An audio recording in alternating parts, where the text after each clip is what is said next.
Estás escuchando Animalitos y Plantitas, el podcast, una producción de The Violinist Apprentice. Amigos, bienvenidos al episodio número 15. ¿De qué se trató, Romy? En ese episodio hablamos sobre uno de los placeres de la vida, los vinos. Sofía nos hace todo un recorrido de la historia y las raíces de nuestros vinos favoritos. Así que no se pueden perder este episodio porque en verdad está súper bueno, súper interesante y van a aprender muchísimo. Ojalá que lo disfruten.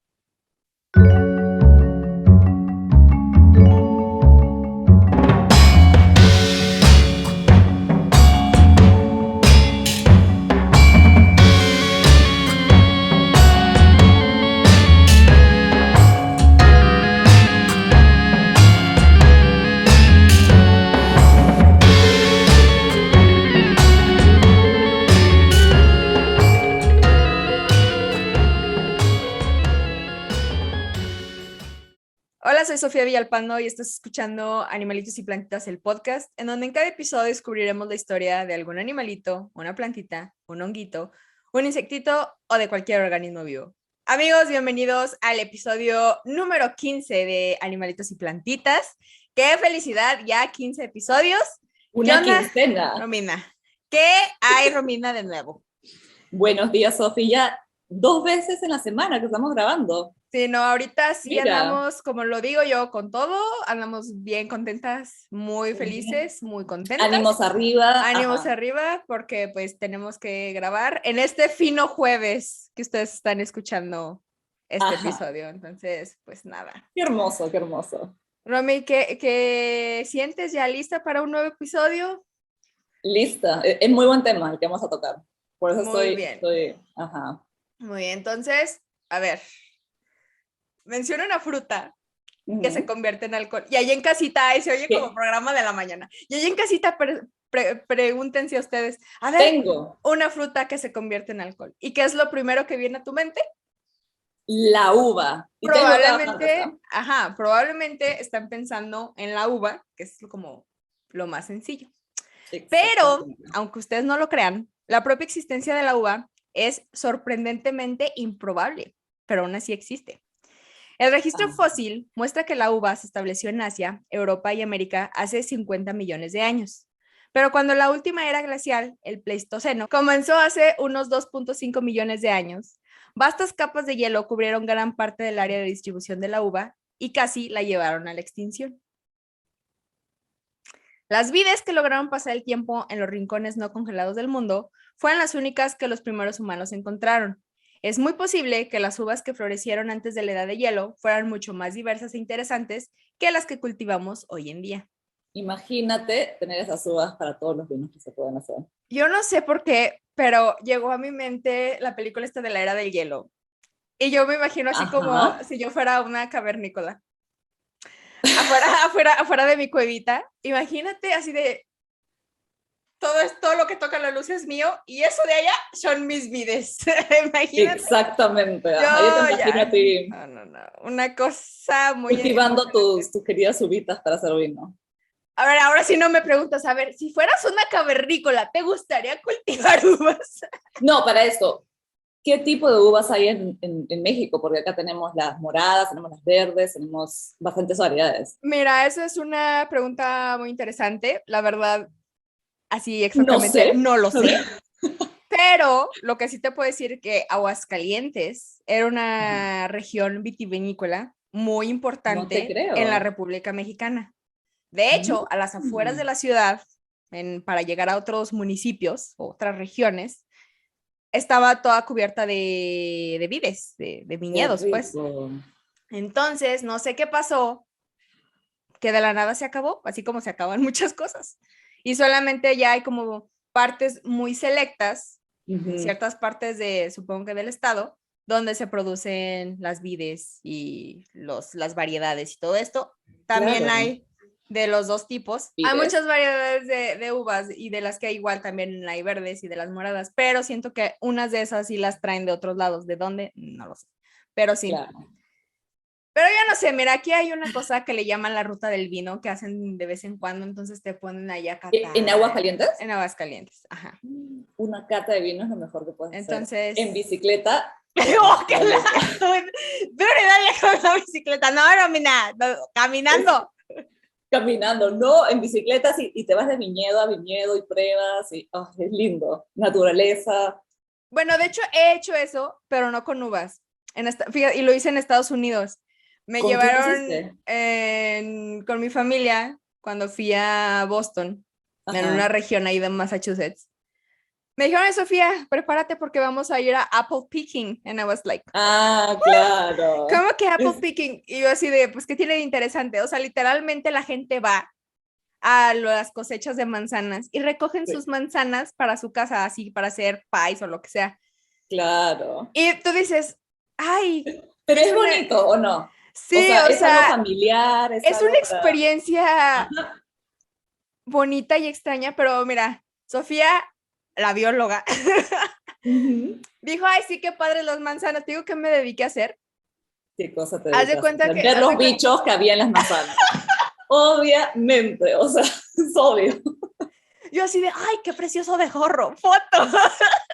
¿Qué plagas hay? Y buscaba a Sofía. Las plagas. Pues es que eso es lo que me llama la atención. Y hay unas cosas que se llaman como, ay, no me acuerdo, son como barreras florales que precisamente las ponen para atraer a los polinizadores. Entonces, imagínate en esas vallas que estaban llenas de flores, pues había abejas, abejorros, chinches. Y entonces, mira, Sofía, que tus manzanas. Mira, ahorita nos deberías ir a recoger fresas, que también es lo mismo. Y más bonito, yo creo.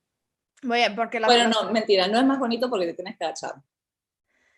Yo tengo una espalda que está malita, entonces por eso te lo digo, estoy cuidando tu espalda. Es muy posible que las uvas que florecieron antes de la edad de hielo fueran mucho más diversas e interesantes que las que cultivamos hoy en día.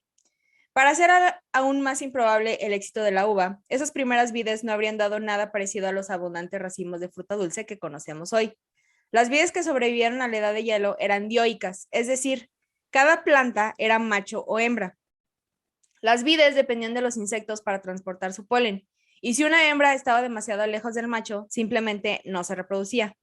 El fruto de estos acoplamientos también era imprevisible. Las vides, al igual que las manzanas, pueden producir una descendencia cuyo fruto era muy diferente al de sus padres. Algunas de esas uvas habrían sido pequeñas, amargas y llenas de desagradables semillas. Que, por cierto, a mí las uvas que me gustan son las que no traen semillas, porque me evitan igual. Las uvas verdes sin semillas que hay en Perú, te mueres. Son para demasiado. Pues que no hay una cosa que se llama uvas peruanas, ¿no? Sí, ¿no? O sea, bueno. No, no, no porque sean... O sea, nosotros le llamamos uvas nada más, ¿no? No, o sea... Pero sí, no, mi tío tiene producción de uvas y nos trae del norte de Perú unas uvas que nunca vas a ver uvas más grandes, uvas verdes gigantescas, demasiado ricas. Anótale ahí. Llevar a Sofía por uvas peruanas en Perú. Uvas peruanas, en Perú. Entonces, ¿qué ocurrió para mejorar los prospectos de la uva? Una mutación que cambió la orientación sexual de la planta. En las plantas dioicas, las hembras son femeninas porque un gen suprime la formación de la anatomía masculina y viceversa. Pero a veces esos genes se voltean y la naturaleza crea una hermafrodita. Las vides resultantes de esas mutaciones tenían anatomía masculina y femenina en la misma planta. Como el polen no tenía que viajar tan lejos, las vides producían frutos más abundantes. Puede que los primeros agricultores no entendieran por qué ciertas vides eran más prolíficas, pero las habrían seleccionado para cultivarlas en sus asentamientos. Ese proceso de selección comenzó hace unos 8,000 años, y a partir de ahí era simplemente cuestión de elegir el fruto más sabroso y tomar esquejes para obtener un clon genético. Afortunadamente, la cerámica también se estaba inventando por la misma época, lo que llevó a la feliz circunstancia de la fruta triturada almacenada en un recipiente el tiempo suficiente para que la levadura salvaje la encontrara. Un golpe de suerte más hizo posible la elaboración del vino. Una especie concreta de levadura silvestre que se alimenta de los exudados de la corteza de los robles consiguió introducirse en las primeras cubas de vino hace unos 5,000 años y realizar un trabajo de fermentación especialmente bueno. Habría habido otras levaduras que vivían de forma natural en las pieles de las uvas, pero no habrían sido tan adecuadas para el trabajo. Pero de alguna manera, la levadura de roble se metió en la mezcla. Gracias, y tú te preguntarás, mi estimada Romy, ¿cómo ocurrió eso, Sofía? ¿Cómo? ¿Cómo se metieron? ¿Cómo se metieron? En las camas de roble. Los científicos tienen algunas teorías. Puede ser que las vides subieran ocasionalmente un roble y recogieran la levadura. También es posible que la gente recogiera bellotas y uvas al mismo tiempo, mezclando los microorganismos de cada una, o que los insectos recogieran la levadura en un roble y la llevaran a una vid que se sintió atraída por el azúcar creciente de la fruta. Sea como sea, esa especie de levadura... Yo me voy para la segunda, creo yo. Sí, tal vez tenga razón y probablemente esa sea. Pero bueno. Sea como sea, esa especie de levadura, la que todo el mundo conocemos, Saccharomyces cerevisiae, llegó al vino de alguna manera. ¿No? Para esto, esa levadura, hay un bar en Australia que se llama eso y es demasiado lindo, precioso. Y decía, ¿qué cosa es eso? Y por eso recién, y me dijeron, no, es la levadura del vino. Y dije, todo tiene sentido. Por favor, ¿lo puedes decir otra vez? Saccharomyces cerevisiae. Saccharomyces cerevisiae. Qué bonito. Mi latín es perfecto. Llegó al vino de alguna manera. Hoy en día es una criatura totalmente domesticada que rara vez se encuentra en estado salvaje y que se ha reproducido en cepas especializadas que se utilizan en todo el mundo para hacer subir el pan y fermentar el vino y la cerveza. De hecho, Saccharomyces cerevisiae es más fácil que lo escuches con la cerveza porque es como un poco más común. Exacto. Por otro lado, el hongo Botrytis cinerea inflige a las uvas una desagradable enfermedad llamada podredumbre del racimo por botrytis. Eso es una muerte. Ajá. Si ataca a principios de la primavera, puede hacer que las hojas se marchiten y las flores se caigan de la vid. En los frutos jóvenes e inmaduros forma desagradables lesiones marrones que se vuelven negras y separan el fruto. Las uvas podridas llegan llenas de hongos, caen al suelo y esperan una oportunidad para reinfectar la planta. Los botánicos se refieren a los frutos muertos e infestados como momias. Que de hecho, que ahorita llegamos a lo siguiente. Me recuerdas que comenté algo sobre las momias. Pero a veces, bajo las condiciones climáticas adecuadas, la botritis o el botritis llega a finales de la temporada y hace que ocurra algo extraordinario. Chécate esto. Si las temperaturas se mantienen entre los 20 y los 25 grados centígrados, y si la humedad es alta, y si las uvas están lo suficientemente maduras, y si están infectadas, pero no arruinadas por el hongo, entonces, para que se produzca la magia, la humedad debe descender hasta el 60% aproximadamente. En otras palabras, tiene que hacer frío y llover, y luego dejar de llover, ya que las uvas están madurando. Si todo esto ocurre, espérate, ahí voy. Si todo esto ocurre justo en el momento adecuado, el hongo deshidrata la uva, concentra los azúcares, pero no la destruye. Eso se llama podredumbre noble. Y es responsable de algunos de los grandes vinos botritizados del mundo. O sea, poco más le tiene que caer un rayo. Ajá, o sea, se cuenta que todo esto es como la fórmula secreta para un vinazo. Pero tiene que ocurrir exactamente así, o sea, tiene que estar a tal temperatura. Son hongos, entonces tú sabes que los hongos, para que se den o para que sean prolíficos, tiene que haber cierta temperatura y cierta humedad. Sí, entonces, si juntas como todos estos elementos, tienes un vinazo. Por ejemplo, los sauternes, elaborados en una región concreta de Burdeos con uvas semillón, Sauvignon Blanc y Muscadel. Eso lo sonó más gringo que francés, bonito. Pero Muscadel son la mejor expresión de la podredumbre noble puede hacer a una uva. Son dulces, pero ligeramente picantes, con un distintivo sabor a miel y pasas. Los vinos pueden ser caros. La podredumbre noble es imprevisible. Cada uva debe recogerse individualmente a mano. Y una villa entera puede producir solo el equivalente a un vaso de vino. O sea, es así como... ¿Qué? Los vinos... Escúchame, eso me recuerda cuando tenía que esperar la temperatura exacta que llueva para poder ir a buscar mi hongo fantasma en Australia. A ver, eso me interesa. ¿Cuál es el hongo fantasma? El hongo fantasma es un hongo, le dicen fantasma porque casi nunca se ve, y cuando se ve, brilla en la noche. Brilla precioso, bioluminescence. Sí. La cosa más hermosa, y lo buscaba por todos lados, y, ¿sabes? Mi perrita lo encontró. Ahí está. Porque huele, pues, o sea, desprende olor. Los vinos embotellados también proceden de Alemania, Italia, Hungría y otras regiones vitivinícolas de todo el mundo. Pero como el hongo es tan imprevisible y peligroso, pocos viticultores están dispuestos a arriesgarse y permitir que colonice sus viñas. O sea, realmente para que tú seas como productor de este tipo de vinos que son muy específicos con este hongo que es como muy... Impredecible, claro. Sí, impredecible, que no sabes, o sea, cómo va a entrar.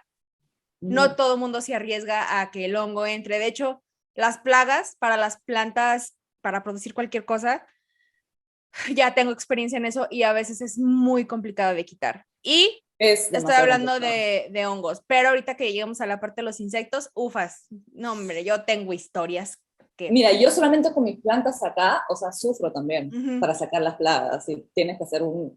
Sí, no. Bueno, ya. Te pregunto, Sofi, ¿sabes cuál es el vino más caro? ¿Cuánto cuesta el vino más caro del mundo? No tengo la menor idea, dime. Un vino que se produce en Hungría, Ajá. $40,000. ¿Y por qué es tan caro? ¿Por lo mismo? Bueno, porque solamente lo hacen, mira, creo que del vino, o sea, de las botellas, si no me equivoco, eran como 10 o 20.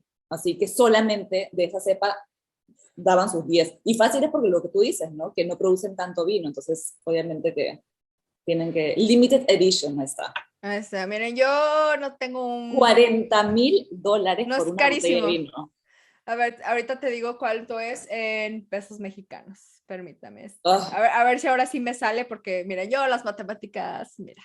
O sea... tenemos problemas. Casi, bueno, vamos a ponerlo que son alrededor de los 800,000 pesos. Más o menos la inflación, 1,000,000. Vamos a dejarlo en 1,000,000, pero son como 800,000, más o menos. Ya, mira, ahí está. Es una edición limitada de 20 exclusivas botellas Magnum, única de 1.5 litros. Imagínate. El día que sea rica y millonaria, no. Y la botella es una obra de arte. Con razón.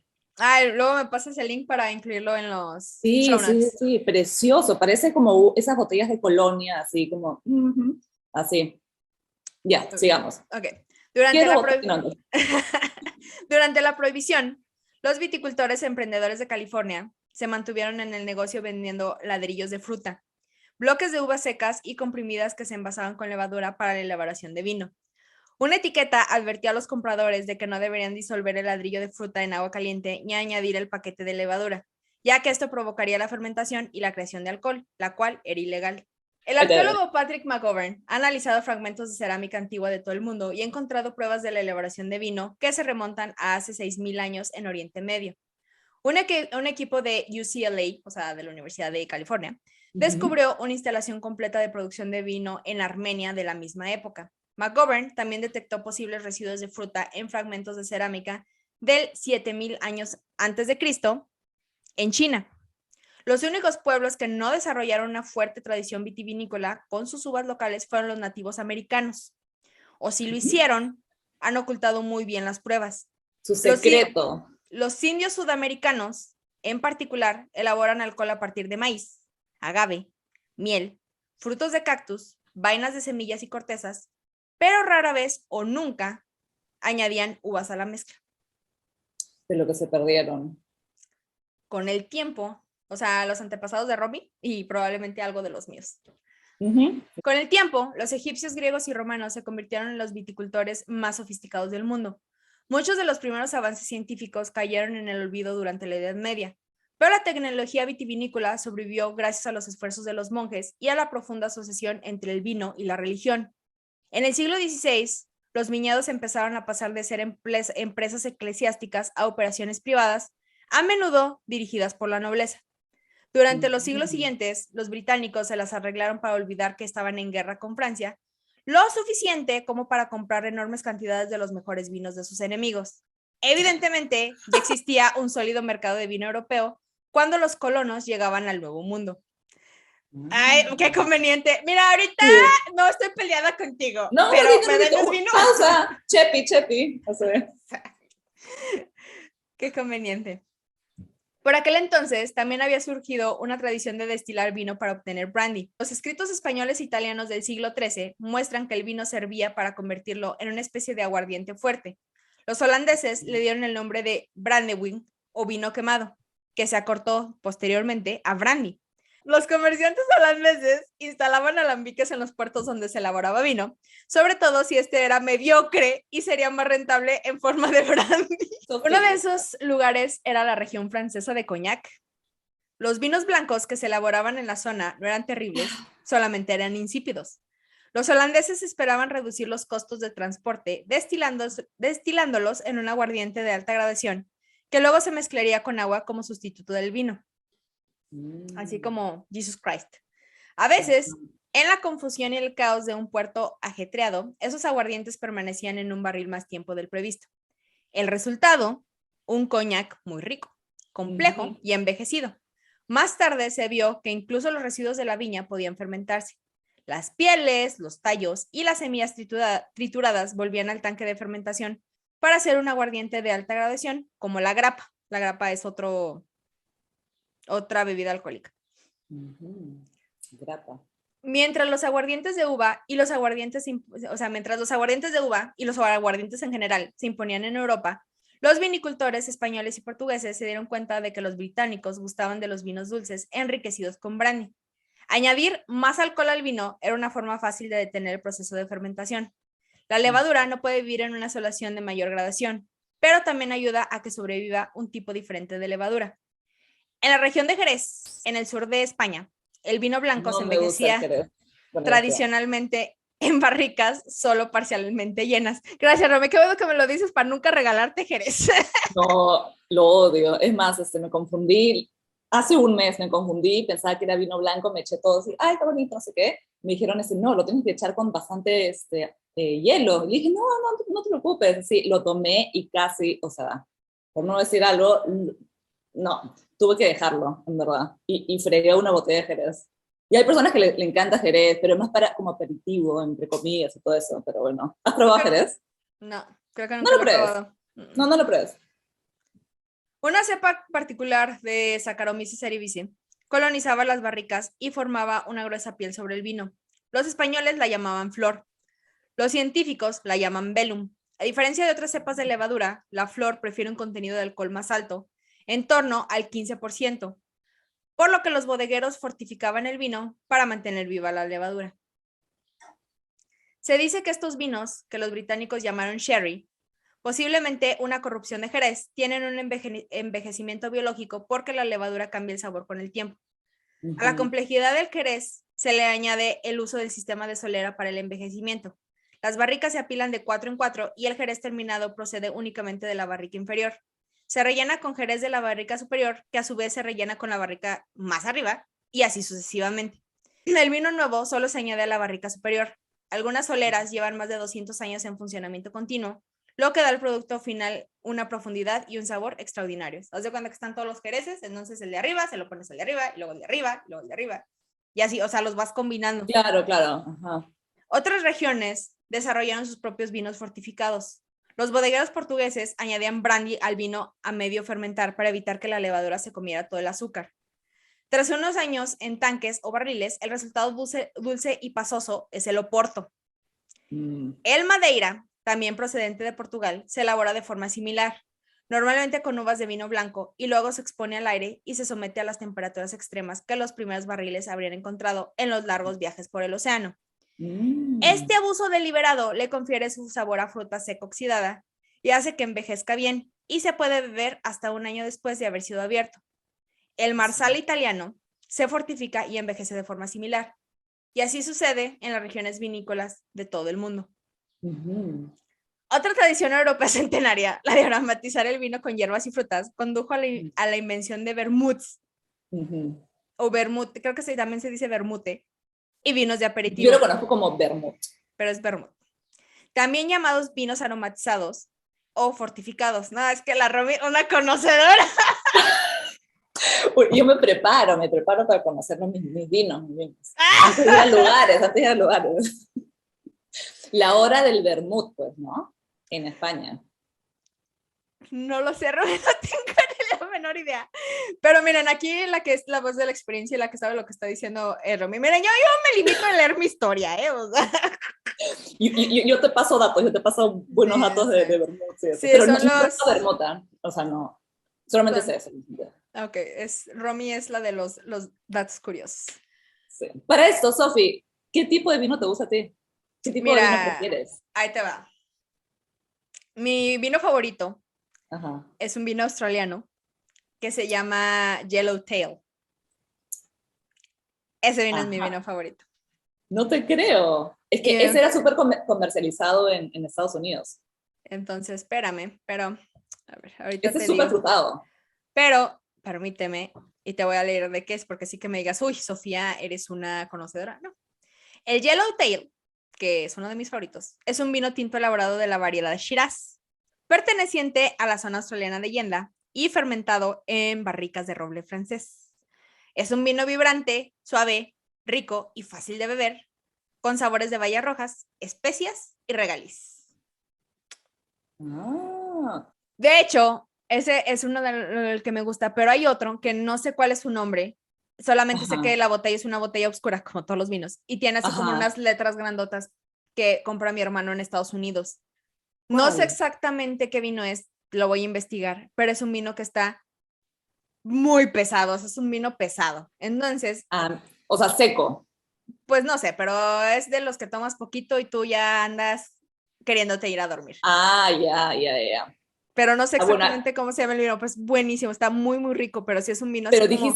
dijiste si era tinto o... No, vino tinto. A mí el vino blanco, o sea, lo puedo tomar, pero no me gusta. O sea, me gusta el vino tinto. El tinto sí, es el pero único si te que gusta frutado, sería mucho más fácil encontrar vinos para ti blancos. Pero no me gusta el vino blanco. O sea, los he probado, pero, o sea, los tomo, no tengo problema. Yo pensaba que el yellowtail que tú tomabas era vino blanco. No, es vino tinto, pero está muy riquito. O sea, a mí me gusta mucho cuando estoy comiendo pastas o cuando como algún corte de carne.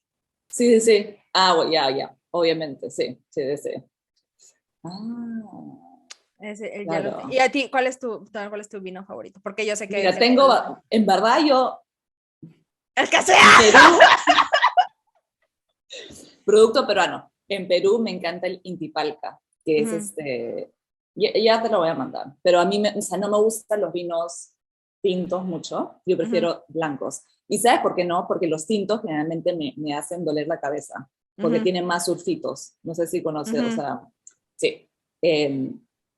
Los blancos a mí me caen demasiado bien. No me gustan los secos, me gustan más los tonos frutados. Tu cara como diciendo es tal cual le pasa. No, está bien. Pero es gracioso porque una amiga no puede, también le caen mal los sulfitos del vino, ella le encanta el tinto, pero cada vez que toma tinto también se pone mal.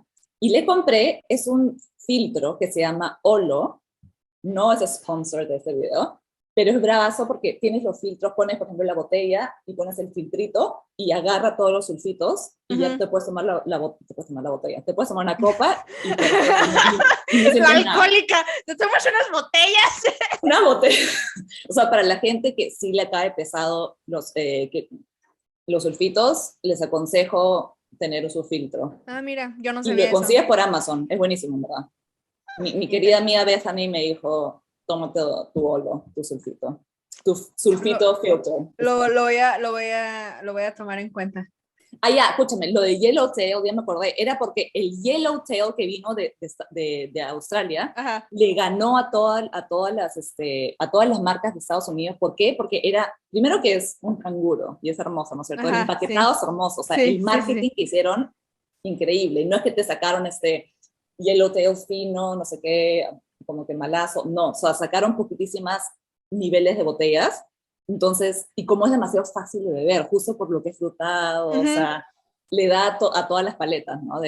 A todo tipo de personas. Entonces, literal, hicieron un marketing increíble y la primera semana cuando fue al mercado de Estados Unidos, simplemente eliminó a toda su competencia. Y por eso se hizo pero tan, ¿cómo se llama? Conocido. Pero, por ejemplo, el Yellowtail casi nadie en Australia lo toma.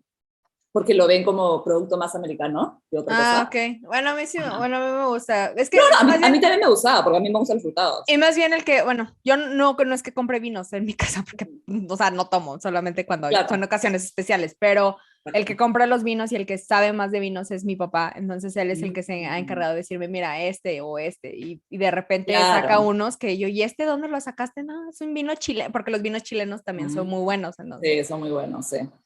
Sigamos. Otra Ajá. tradición europea centenaria, la de aromatizar el vino con hierbas y frutas, condujo a la invención de vermuts y vinos de aperitivo, también llamados vinos aromatizados o fortificados. Es posible que en un principio tuviera fines medicinales. Un vino infundido con ajenjo, quinina, genciana u hojas de coca habrían representado un intento de tratar las lombrices intestinales, la malaria, la indigestión o la desgana respectivamente. Mira, con esa combinación se te quitan hasta tus preocupaciones. Exactamente, sí. Hasta el cáncer anda curando. Sí. Pero a finales del siglo XIX se habían convertido en bebidas respetables por derecho propio. El vermut se hace con vino blanco, porque el vermut rojo no se hace con vino tinto, sino con vino blanco endulzado y coloreado con caramelo. Y se Exacto, fortifica ajá. ligeramente con brandy o aguardiente, lo que hace que el contenido de alcohol sea aproximadamente el 16%. Ah, Con una tradición vitivinícola tan noble y diversa, debió de ser difícil para los europeos embarcarse hacia un continente que podía o no ser apto para el cultivo de la vid. Los primeros viñedos fracasaron, por lo que los padres de la patria importaban sus vinos o bebían brebajes caseros hechos con granos de maíz, manzanas y melaza. Thomas Jefferson, en particular, gastó abundantemente en vino francés y trató de encontrar una cepa autóctona americana adecuada para la elaboración de vino para su jardín de Monticello. Ni las variedades autóctonas ni las europeas que plantó produjeron nunca una gota de vino decente. Otra cosa que hay que mencionar también, que tienen que ser regiones muy específicas para que se dé el vino. O sea, no creas que vas a ir a tu jardín y vas a decir, ay, voy a empezar mi propio viñedo, porque ya quisiéramos, ¿no? no va a funcionar. O sea, tiene que ser un tipo de tierra muy específico, un clima muy específico para que todo se Sí. dé. Entonces, Fun fact, ¿sabes de qué se elabora el champán? de otro destilado de otra cosa, ¿no? ¿O qué es? Es justo la mezcla de vino tinto con vino blanco, o sea, Ok. con el Chardonnay, que es el blanco, que es Ujú, mi favorito, y el ujú. Pinot Noir, que es vino tinto. Y yo no sabía eso, o sea, La champaña es la que es bubbly, ¿verdad? Que es así sí, por como... eso no la tomo, porque no me gusta nada de bubbles. Pero sí, fun fact. ¿Qué fue lo que falló? Las variedades autóctonas no eran aptas para la producción de vino, pero eso lo veremos un poco más adelante. El fracaso de las vides europeas fue el verdadero misterio. Lo que Jefferson no sabía y lo que nadie supo hasta más tarde del siglo XIX era que las robustas vides americanas eran resistentes a los ataques de una pequeña plaga parecida a un pulgón llamada filoxera. El nombre científico se llama Dactylosfaria vitifole, Beautiful. que también era nativa de América. Las uvas europeas no tenían esa resistencia, lo que explicaba por qué las vides importadas plantadas en el suelo americano se marchitaban. Sin embargo, antes de que nadie se diera cuenta, los estadounidenses habían enviado un regalo de vides autóctonas a Francia. Desgraciadamente, esas vides estaban infestadas de filoxera. Se pusieron a trabajar de inmediato para atacar los viñedos y esta pequeña plaga americana llegó a devastar la industria vinícola francesa del siglo XIX. O sea, imagínate, lo que hablamos de los organismos invasores y de las especies invasoras, Ajá. ahí tienen otro ejemplo.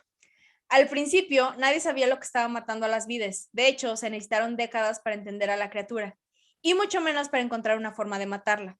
Su ciclo de vida era diferente a todo lo que los científicos habían visto. En primer lugar, nace una generación de hembras de filoxera que nunca se aparean, pero son capaces de dar a luz de todos modos. Punto aquí. A mí me tocó trabajar cuando hice control biológico. Una de las plagas más difíciles de erradicar, más difíciles de quitar en cualquier cultivo. Estoy hablando de brócoli, coliflor, ponle el nombre que tú quieras. Son los pulgones o áfidos, como le quieran llamar. Claro.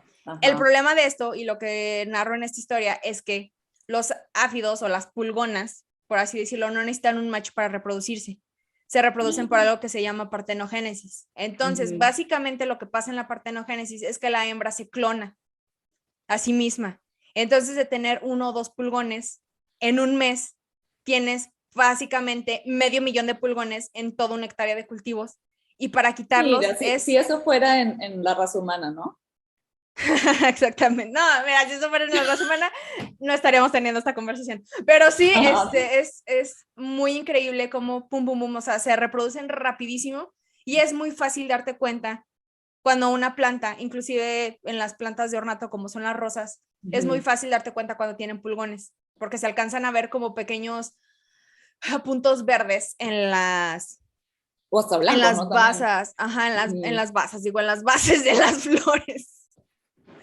Entonces, pues sí, ese es el problema.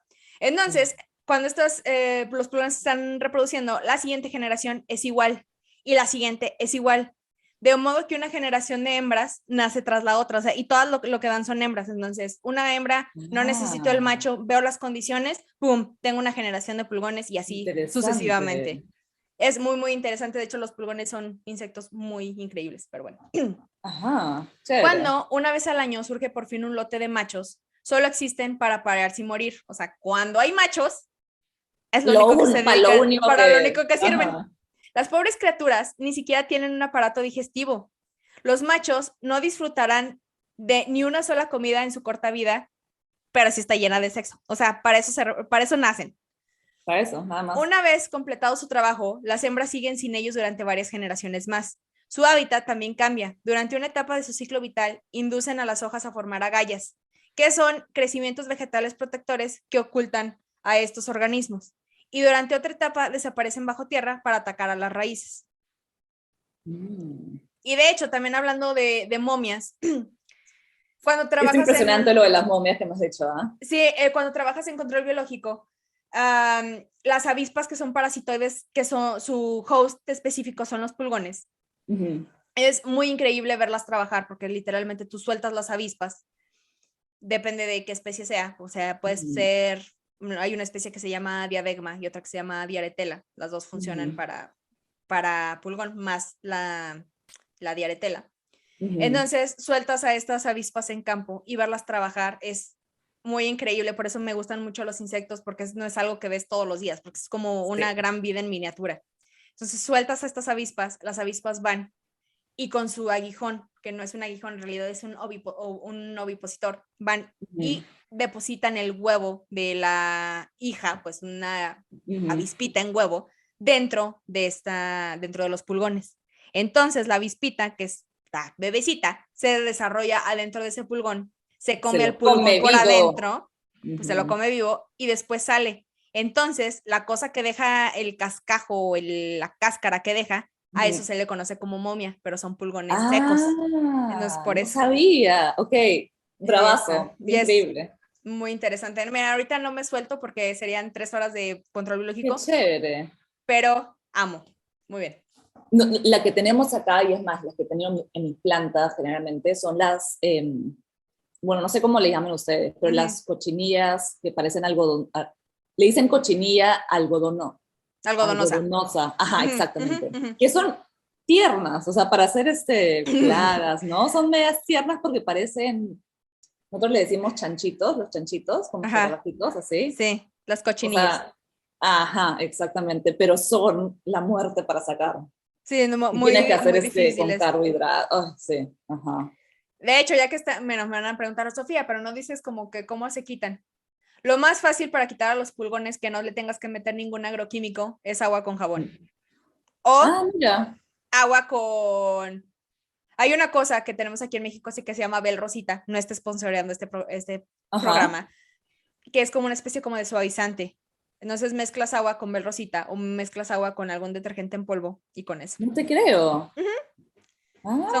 Son cosas y remedios que aprendí. De hecho, en ese trabajo, cuando daba pláticas de control biológico, o sea, las señoras me decían, ay, qué padre tus animalitos. Oye, pero ¿cómo los quito? O sea, así me vale gorro todo lo que me estás diciendo, pero ¿cómo los quito? Entonces, tengo muchas soluciones para quitar cosas, porque también o agua con vinagre también.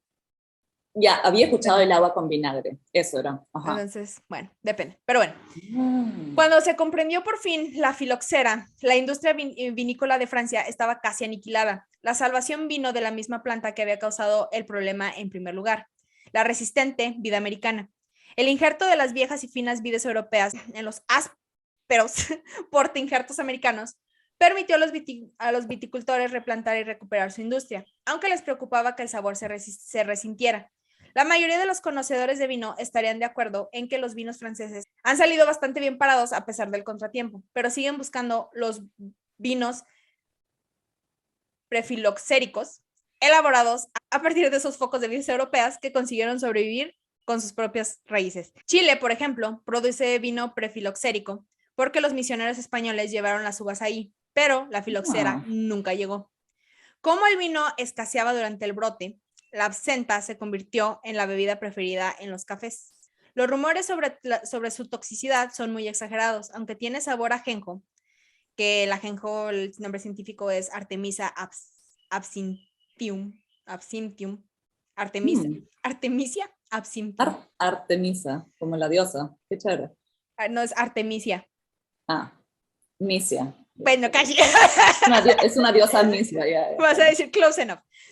Nunca fue la planta en sí lo que volvió locos a los bebedores. Era su altísimo contenido de alcohol. La absenta se embotellaba con un 70% de alcohol, casi el doble que el brandy. Sea cual sea la razón de sus males sociales, los vinicultores se unieron con gusto a la templanza francesa al abogar por un tipo de prohibición que prohibiera la absenta, pero que protegiera el vino, que se consideraba una bebida sana y muy moral.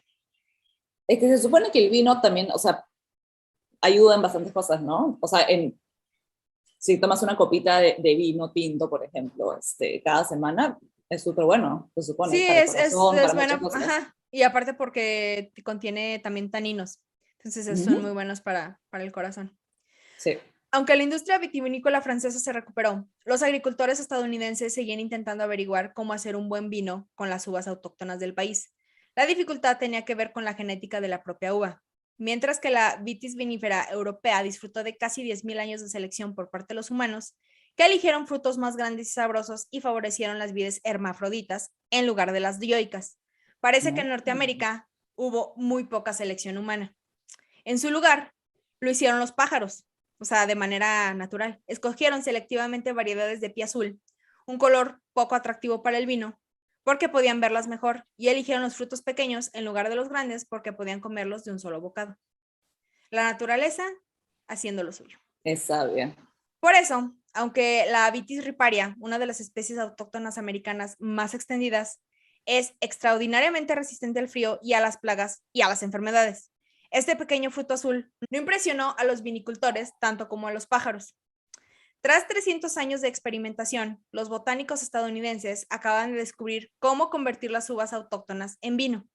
Los investigadores de la Universidad de Minnesota han cruzado la Vitis riparia con vides europeas para producir nuevas variedades, como la Frontenac y la Marquette, que producen vinos sorprendentemente buenos, incluso en ese clima frío del norte.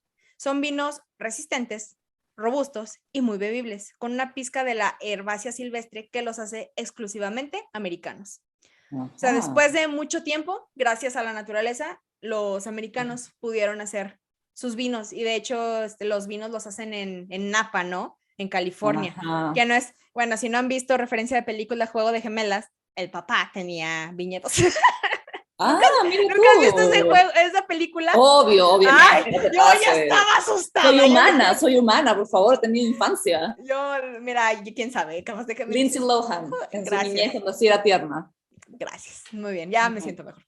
Incluso los bebedores de vino más aventureros pueden no haber explorado el extraordinario mundo de los vinos aromatizados. A estos vinos se les añaden hierbas, frutas u otros sabores, y también pueden estar fortificados con alcohol adicional. El vermut es el ejemplo más conocido. También hay que recordar que al igual que otros vinos, se estropean rápidamente y deben ser refrigerados después de abrirlos. El contenido extra de alcohol ayuda a que duren un poco más que el vino, y hay que tomárselos en el plazo de un mes, más o menos. Miren, yo les recomiendo, abren un vino, acábenselo ese día. O sea, no ustedes solos. Todo con otra medida. Pero yo se lo recomiendo porque después ya no saben tan buenos. Y frillitos. Pero bueno.